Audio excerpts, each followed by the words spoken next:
I'm Kiki from Metal and High Heels, and this is Joop and Kassandra from Mercy Isle. How are you doing? We're doing fine, as always at the MFVF.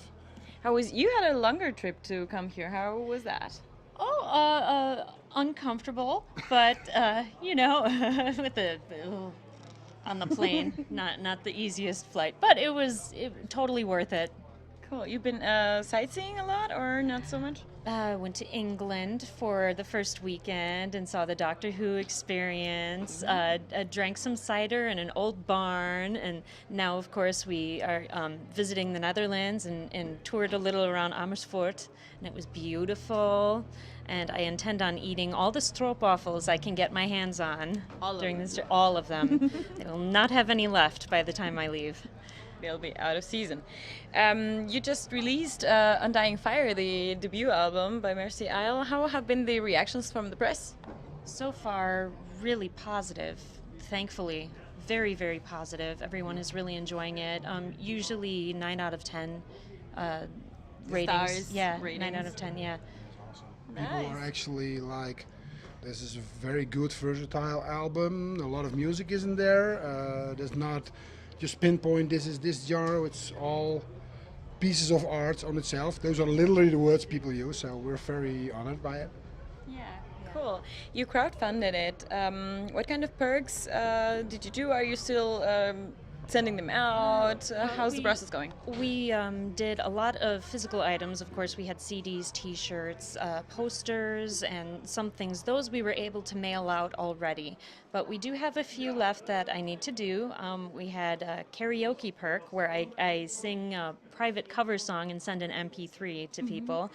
Let's see. Oh, we also have the little jingles, the short little dedicated songs of us messing around and being one of silly. those. Yes. So we need to work on those too, which we haven't done yet. But we got all of the main bulk done. I made cookies. Apple pies. Oh yes, Joop Wow. and Natalie made apple pies, and he delivered them personally. What? Yeah, it was like we were Mercy Isle and then somehow we came of Mercy Pile.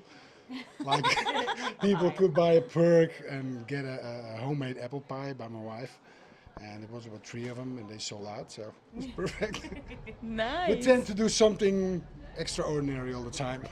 Yeah, that's good. Are you planning to stay independent and keep crowdfunding, or are you looking for a record deal? For now, I think we'll just stay independent for a while. We're doing pretty good so far on our own. If we get, hopefully that would be wonderful if we got very famous, and then I wouldn't be able to handle it all by myself. And when it becomes too much, then we hire somebody else to start taking care of stuff. But for now, we're happy to do it ourselves. Does that mean you're the band's manager?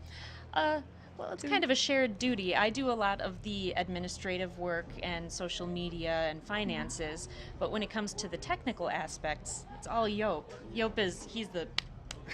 He keeps everyone in line. I'm just going Dutch on people. Quite strict. No, but it's basically Cassie is the band leader, and like all major decisions made, should we do this or not, it all comes down to her.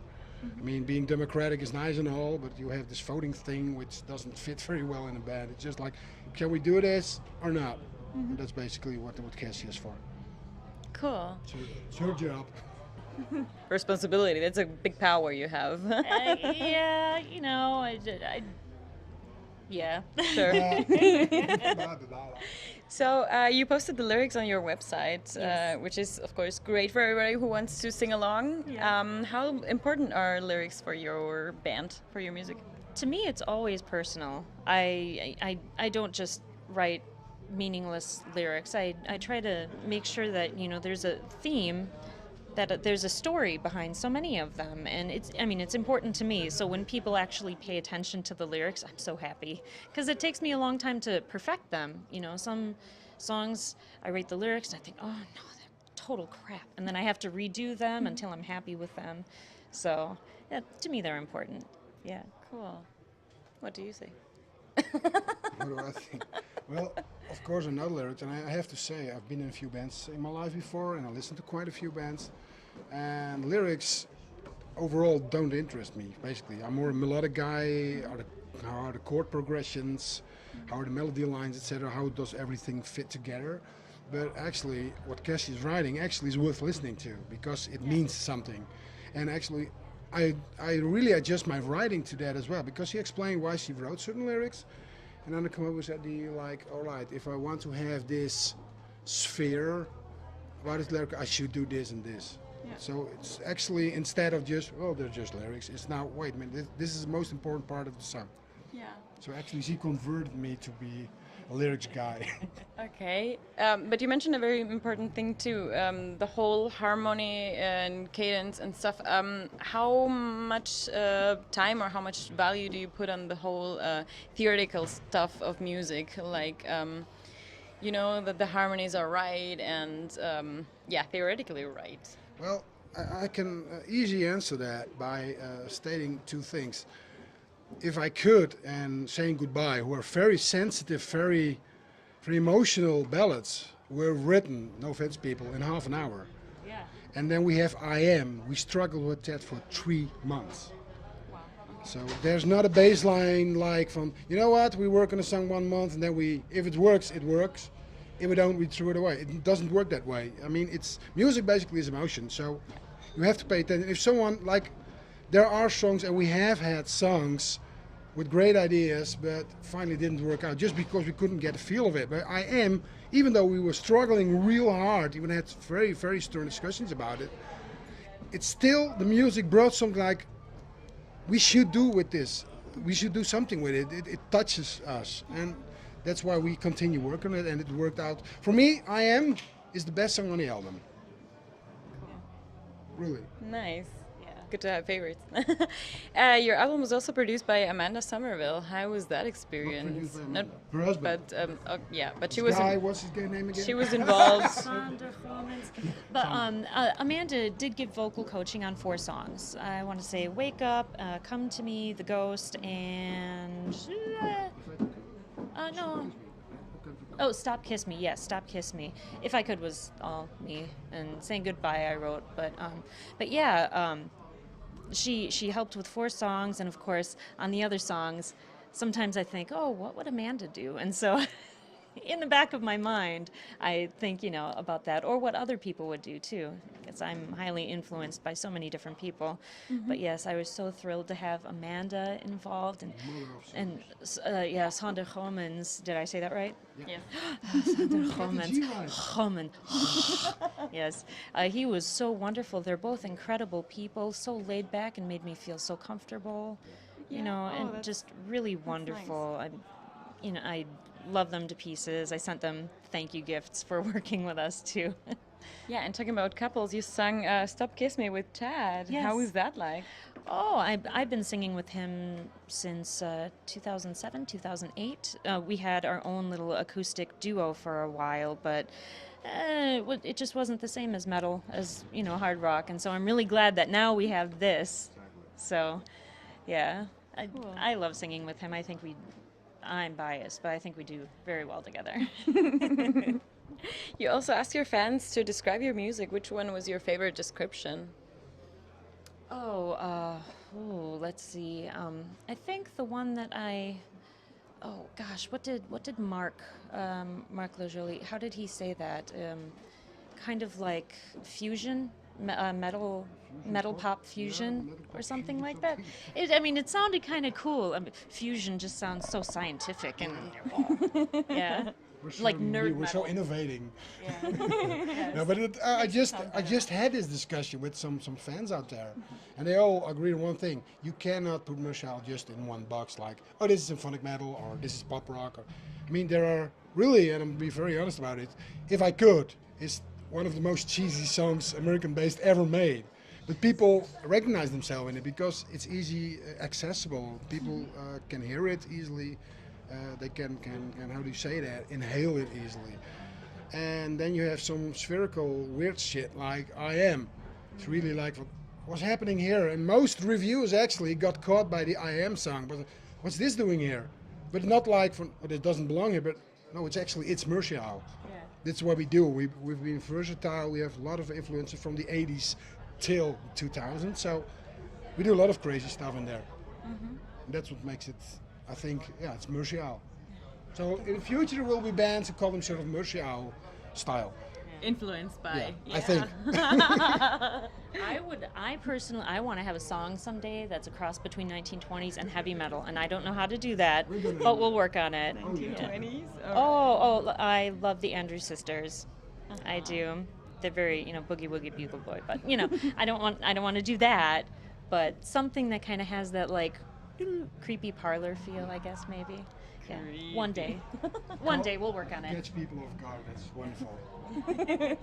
It is. So you also sang last night at the Metal Female Voices Unplugged. Yeah. How did you prepare for that? So many of us are unable to meet to rehearse ahead of time. So what I did, at least for some of the people, like with Lindsay and Phyllis, and what we did is we previously, over the last couple of months, we had demoed our parts, or like I would record both parts and then I would send 2 tracks to the other singer, one of just my parts and one of just their parts, so they could learn their parts, and then when they're comfortable they can play the one with just me singing as a duet, and they can sing along with it and rehearse. And so I found that to be very helpful for myself too. Cassie in a box, basically. Yeah, Cassie in a box, like a cool kind of karaoke thing that you can just learn and rehearse, and I think it went very well. I think it went very well last night, and especially with Phyllis, I think the Sleeping Sun cover went really well. Huge. Yeah. It was very nice. Yeah, thank you. So what's the plans for next year? How are you guys going to manage the continental difference? Well, I have some different ideas, but it's all kind of planning on how well do we do this year with MFVF, and we have some ideas. Certainly, I would like to spend more quality time with my band face to face. So we have wink wink. Lots of traveling in your future.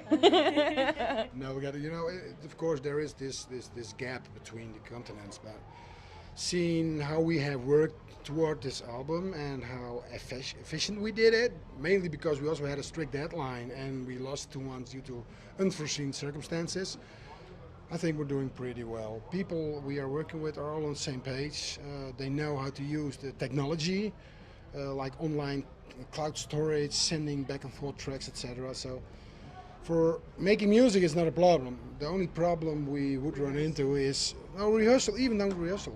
It's just playing gigs. That could be a challenge. I mean, you don't fly over just for one gig, except MFVF, of course. I mean, that's a huge weekend, and it's also kind of your holiday. Mm-hmm. But if we were about to gig somewhere, it would either be a small tour with a headliner as a support, with a headliner in America or in Europe or whatever. Because just fly over for one gig, that is financially not doable. Not you cannot do that. Yeah. Mm-hmm. So. Yeah, that is the sad thing, is that we can't visit all the places that we might like to because of the financial aspects of it. So we really have to be careful how we pick and choose what we do.